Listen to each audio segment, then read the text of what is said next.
Boys and girls, cultured individuals of all kinds who want to know how to run a good Dungeons & Dragons or tabletop RPG game, I'm going to show you here today how to make good combat and why a lot of your combats suck. Frankly, if you play 4th edition and your combats take 2 hours, it's hard to make that fun, really. It really is. But in this video, I'm going to talk about my opinion on how tabletop RPG combat should be run, why your combats are boring, what you need to do about it. And by the way, I made a book of translations of fairy tales. If you like classic fairy tales and you'd like the dark original versions, you can get a link to my book, The Pocket Book of Classic Fairy Tales, on Amazon, link in the description. Okay, so the reason your combats suck and the combat of uncultured individuals suck is because there's not enough meaningful moments per minute, per hour. And that's hard to make meaningful moments per hour when you're playing games like 4th edition and 5th edition, but that's another thing. Like, if you want to see my hot takes on 5th edition and 3rd edition, whatever, go check out my previous video on the editions of D&D and what's the best, but whatever. Let's move on to what we can do regardless of what edition we have. And the key is that we want to have a lot of meaningful moments in combat. So what's meaningful is rolls where they have outcomes that are interesting, and the second thing is to have choices that are significant for the narrative and also significant for the outcome of the fight. The thing is, if you have 2 options, but both options do roughly the same thing, you have roughly the same amount of chance of succeeding, and they have roughly the same amount of damage output, that's not really a good choice. That's not interesting. You're choosing between like your warhammer and your longsword. Like, who cares? Doesn't fucking matter. What you need to have is decisions that allow you to take risks that mean that maybe you lose an initiative, you lose your armor class for some time, and in exchange for that you have increased chance of hitting, but maybe if you don't hit, you have an increased chance of being hit. Decisions that maybe you try to gain tactical advantage, positional advantage, but maybe if you fail your skill roll, your position's gonna be worse. Those are interesting choices, not whether or not I choose my bow that does a d8 damage and gets a +1 versus my crossbow who gets a +2 and does a d6 +1 damage or whatever. Those are not the interesting moments. And also, the rolls are not going to be interesting if they happen at moments when you know that no one's going to die, that this roll itself, the damage you're going to roll, or the outcomes of the rolls don't matter. So what are fights that are meaningless? A fight that's meaningless, the most common kind is, hey, we are a group of adventurers. We are strong. We are stronger than the monsters. Let's just roll dice for an hour until the monsters die, but we know we're not gonna die and we know we're gonna win. Like, that's a boring fight. That's a boring setup. You don't want to be the big dog and just kill the small dog and just wait and see yourself achieve the outcome you already know you're gonna achieve. Like, that's boring. That can be interesting if you do it through a gauntlet where it's essentially like, hey, we're gonna maybe have 4 fights or maybe like 7, I don't know, until we get out of the dungeon. We really need to make sure that we kill these easy monsters without expending too much of our resources. Like, that's meaning. That's a reason. That's something surrounding the fight that gives it meaning. But just, hey, we're gonna have 1 fight today and it's gonna be easy monsters that we know we can kill. Why are we even rolling to see who does damage at which turn? Like, are we just rolling to wait for our turn to just describe how your character does a flashy backflip or whatever, so that we feel cool imagining how our characters kill these easy monsters and showing our friends our creativity about how we describe the way that our characters kill these easy monsters? Like, okay, that can bring some interest into it, but not for me. Okay, that's some boring, lame stuff if you ask me. And I think that the real meat of the game when it comes to fights is Okay, what are you going to have to sacrifice? What risks are you going to take? Are they going to pay off? Are you going to die? Is the little 6-year-old girl that you're protecting, are you going to have to sacrifice her? Or are you going to be able to protect her? Oh, are you going to have to sacrifice yourself to protect her? Or are you going to save your skin and let her die? Oh, now you're talking about interesting stuff, but talking about, I do a backflip before I shoot my arrow, or I spin around. I choose to hit his knee instead of his body. When I swing my sword, you still do damage, and you still, it still doesn't really change the outcome or the expected outcome of the fight. Like, who cares?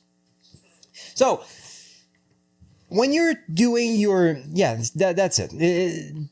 Descriptive choices can be a little bit fun and interesting, and if you like that, that's fine. But there's much more meaningful decisions that you can make in a fight. But the decisions that you can make in a fight depend on what's the situation of the fight, what's at stake, what is there for you to sacrifice, what is there that you can fail on, what is there that's going to force you to make risks. Like, risks you take risks when you don't want something to happen. You take risks when you don't want that puppy over there to die. You take risks when you know that if you don't kill this monster fast enough, he might burn your mother's house or whatever. You don't start taking risks where your character might be injured when you're just fighting goblins and you know you're gonna win because you're 6th level characters, because your DM gave you too much XP and now the game's boring. There's so much to talk about this topic. But let's not move on to Monty Howell campaigns with DMs giving too much XP and people just playing at too high levels for the fun of the game, but maybe another time. So, so there's 2 things that you want to limit when it comes to the game mechanics to make the game run well. So, the slower the game is, the slower we get to the outcomes, the slower we get to the cool decisions, the more boring the fight is. So, which roles are interesting? The role where if you fail your roll, you have a bad outcome. If you have 80 hit points and the monster does D4, do you give a fuck how high he rolls on his D4? No one gives a shit. But if you have 6 hit points and he has a D4 and he rolls a 4, now you're almost dead. That's interesting. If you have 2 hit points and he rolls a D4, wow, you might die. Oh no, maybe you have a death save because it's 5th edition. Like, that sucks. But let's say it's actual good editions that cultured people play, and you're gonna die if it rolls if it goes to 0 hit points. Now it's a much more interesting roll. It's a much more engaging game. And now if you have a 4-year-old girl to protect, now maybe running away and letting her die becomes a much more likely option in your mind. Now that becomes interesting. If there are no stakes, where's the interesting? Why would roles be interesting if there's no stakes? Right? So, we want to make sure that fights get to these interesting roles quickly. Meaning, if you have 80 hit points, it's going to take a lot of time. That's going to be boring before you start having to make rough decisions. Right? So, let's reduce hit points and let's reduce unnecessary mechanical complexity, right? Who there is interested to see your 4 other friends in your party each make a decision about whether or not they choose to do their D8 damage attack or their D10 damage attack? No one cares. Just remove one of those attacks and give everyone only the D8 attack or whatever. Now you don't have to waste time waiting to see their meaningless decision.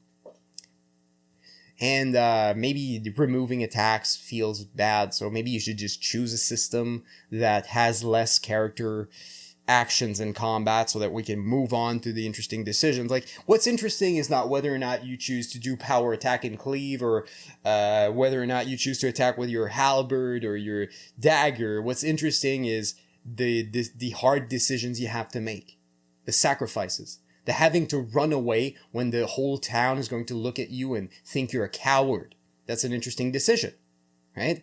But having to choose between your D12 or D8 attack, but you keep your shield so you get a +1 AC bonus, no one cares. Having to choose between this cantrip or this cantrips is not interesting, especially if the monster has so many hit points that it's not going to matter which one you took for the next, like, 3 turns. Man. Oh, yeah. No, I'm just... let me try to not give too much negativity about this, because, you know, some of you guys, you just don't know what you're doing. You don't know... You don't know about which games are good. You don't know how to run your games well. And you think that options and complexity are good, but they're actually the enemy of meaning and fun, because you don't come to the tabletop RPGs to experience a game system. You come to experience a story, and the game system should be a tool to help the story, not a thing that delays the story. Moving on. So, what's meaningful? There's also the reason you fight, the stakes of the fight. Like, again, if you do your fight where you're the big dog and you're fighting the small dog and you know you're gonna win, that's a boring fight. But if you instead do a fight where you try to wait to see if the big dog can save a smaller dog from another small dog that's medium size before the medium sized dog kills the smallest dog, like, maybe that's more interesting. Like, oh, okay, maybe there's no stakes and there's no way for you to lose and die, but if you don't kill that tentacled monster fast enough, it's gonna take Mr. Frodo inside of this pool in front of Moria and eat him. Like, oh, that's an interesting stake. And now the ring is going to be lost inside of the pool, and then there's no way that your character is going to be able to recover it, and so Sauron's going to get it eventually, or whatever monster, and the world is fucked. Like, that's an interesting fight. Like, what's interesting about the fight before Moria against the Watcher in the water?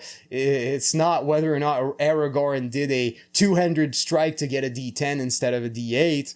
It's actually the fact that they had Frodo to protect. Could they destroy the tentacles before Frodo gets eaten? Like, that's interesting. Not, you know, it's much more interesting than whether or not your 4 fighters can beat these poor rats and goblins. Next, there's also the fight against the Balrog that's interesting in Fellowship of the Ring. That's another thing. It's big dog versus small dog, but you're the small dog, so you have to run away. Can you get out before the big dog kills you? Ooh, that's interesting. Or before the big dog reaches you, you need to kill a bunch of small dogs fast enough before the big dog gets to you, the Balrog. So the small dogs in this example are the goblins that's in the way of your exit. So what's interesting about a lot of macro situations is the question of a timer. Can you do this before X? That's a tool that you can add to your toolbox, a timer. And your timer can also be hidden. Runehammer games have this cool mechanic of you roll a timer on a die, but you hide the die roll. So maybe the players know that it's a D8 timer, but is the bad thing going to happen in 1 turn or 8? You don't know, but you're starting to have some anxiety and you want to be fast before the bad thing happens. And sometimes you don't know what's the bad thing that's going to happen. So maybe not my preferred approach to keep the bad thing hidden, but having a timer is definitely a good tool that's used a lot in fiction to give meaning to moment-to-moment things. Like, if we go back to Fellowship of the Ring, going to Rivendell is kind of or going to Bree from the Shire is kind of a boring thing. It's just a trek in the woods. But can you get to Bree in safety before the Black Riders get you? Timer. Pressure. So, next, there's also the tool of having a secondary objective. The most boring maps in strategy role-playing games, like Fire Emblem, are the maps where the goal is just to kill all the enemies. Like that's lame. That's boring. The interesting maps are maps where you have a secondary objective. Like, okay, can you kill? Can you capture this enemy that's on the other side of the map before they run away? While there's a bunch of other enemies that are blocking your path. Like maybe maybe you need to capture a thief, but the guards of the city are trying to capture you. And you can kill the guards of the city. It's not a problem. You're stronger than them, but can you kill them fast enough to go catch the thief before he runs away with the magic item or whatever doodad or MacGuffin that you need to go after? There's this chase in Zelda Twilight Princess where you're going to escort a caravan in which there is a dying child, and the caravan gets attacked and enemies try to put it on fire, and you need to light the fire. You need to quench the flames while protecting the carriage and try to get the carriage to safety. The monsters are weaker than you. You can beat the monsters, but can you get the carriage to safety or not? That's stakes. That's interesting. Or if you fail, like that child in the carriage is going to burn to death. Like that's interesting. And dark stuff can be really interesting and meaningful. Like censorship is not done so that the story is going to be more meaningful. It's done so it's going to be less disturbing and more family friendly. But a lot of the most meaningful and interesting things are decisions like, will you let this child die to save your skin? Like that's a good decision for a tabletop RPG. And man, if you play a dark game, your hero characters are gonna die or they're gonna struggle, and you're gonna realize really quickly why it's better for your survivability to be a evil or neutral character, and why in stories like Conan there's so many morally questionable things that Conan and many characters will do, because that's just better for survival. And history is not a story of good triumphing over evil. Like, far from it. It's more unfortunately a story where you have to make tough choices to win. And the problem with a lot of people is you try to play tabletop RPGs to re-experience your fake lying stories of good triumphing over evil just through being good, and you try to relive that through a tabletop RPG. But tabletop RPGs are simulation tools, and it just happens that the best survival strategy is to sometime let that 4-year-old child die.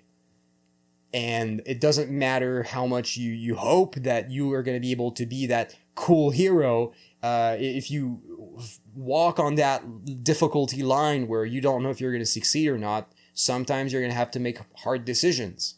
And it's only by making encounters too easy that you can guarantee that you're going to be able to be that perfect hero. But that's not how life is. That's just lying to yourself about the state of life. It's just removing meaning to ensure an outcome. Next, another tool you can use is real risk of death, because if there's no real risk of death of your own character, you're going to remove a lot of the heavy, cool decisions that you're going to have to make. And also and every time the enemy rolls, if your character can't die or they have so many hit points that there's really almost no risk, every time the enemy rolls, you don't care about how much they roll, or you barely care. But if you have low hit points, now not only your turns are exciting, but the enemy turns become exciting. So there's that. And also, if your allies can die too, because all of your party are all people who have low hit points, now when enemies attack your party, you also care about that, because you don't want your friend to die, do you? And maybe you're afraid that your friend is going to become unconscious, and you're going to have to do first aid on them on your turn and risk your life instead of attacking the monster. And so many interesting situations happen when everyone in your party can die.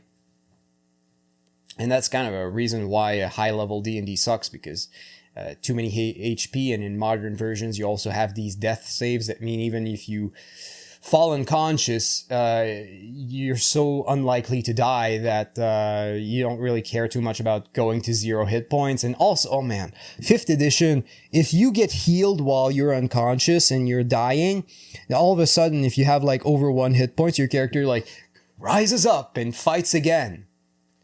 Okay, well, that means that as long as you got like 1 healer who can heal everyone back up to 1 HP, everyone's still in the fight. The monsters are not gonna. There's no risk of TPK, and there's less stakes. And how immersive is that to just have this healer who's just keeping everyone at 1 hit point so they can keep fighting instead of like, well, you know, the way I run it is, if you fall unconscious and people heal you to 1 HP, okay, you can crawl around, you can't walk.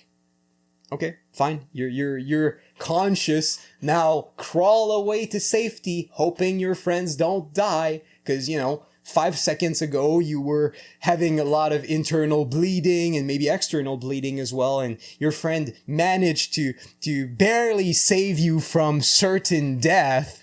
You're not in a state to fight, and you were unconscious. Maybe you're supposed to maybe be dizzy and not be able to perform all the things you were able to do when you were fresh and undamaged. Or maybe you can say, oh, but adrenaline. Well, maybe, but it's stakes are increased when characters can't get back up that easily. And then you have that decision. Oh, am I going to risk being attacked and losing my turn trying to save my friend? Or am I going to prefer risking that my friend dies so I can make sure that I can kill that monster this turn, or increase my chances that I kill that monster this turn so that there's a lesser risk that I die myself?